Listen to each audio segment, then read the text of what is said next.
In this example, I've already gone through question 5.1.1 to 5.1.5, and so I'm just going to be answering the question that sometimes confuses people with roots.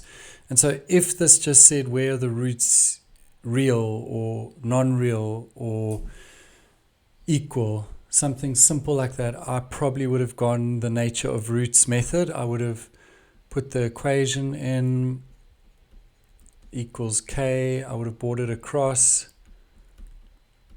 and I would have worked out the nature of roots just to see what I've got. So, and then if they said real, I would have made that bigger than naught.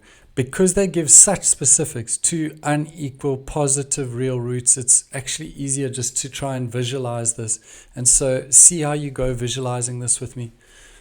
At the moment, it's got two roots, and they're not equal, which means they're different to each other, but they're a negative and a positive.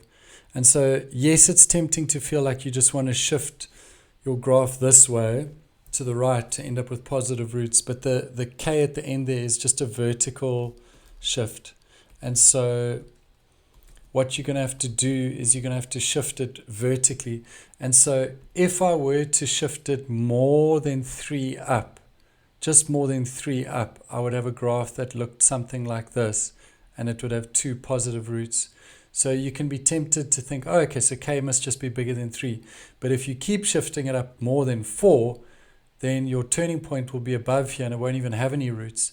And so you've basically, understanding-wise, you've got to shift it up more than 3, but less than 4. Now, what I do is, for me, that answer I've got is us thinking about it, and that makes sense to me and hopefully to you.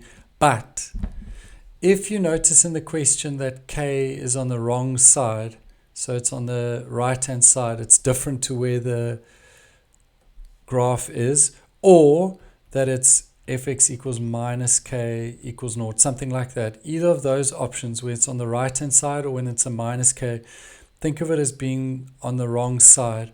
And what do I do with what I've thought about when it's on the wrong side? You literally just change everything about your answer that you got. You change the signs, pluses become minuses, you change the way that the inequality faces. So this is us thinking about it, and because it's on the wrong side, I'm going to change everything about the question. This would be my correct answer. I think it just looks a little bit better on the eye to put the smallest value first. And so I'm just rewriting it. It still means the same thing. This is probably the answer that's in the memo. So you thought about it. It must go up by 3, but not more than 4. But because it's on the wrong side, you just change everything quickly, and this is your final answer. Let's think about it. If I choose a value somewhere between here, like minus 3.5, if I put minus 3.5 here, which is supposedly what I want, by the time I bring it across to the graph, I've actually plus 3.5, which would be a perfect example of being somewhere between 3 and 4.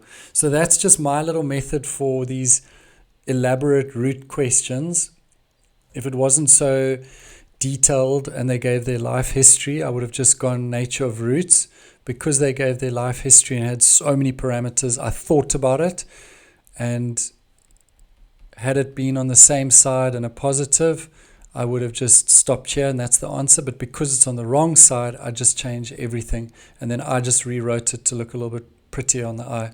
I hope you found that helpful. If you did, please like this video, subscribe to our channel, and share it with your friends.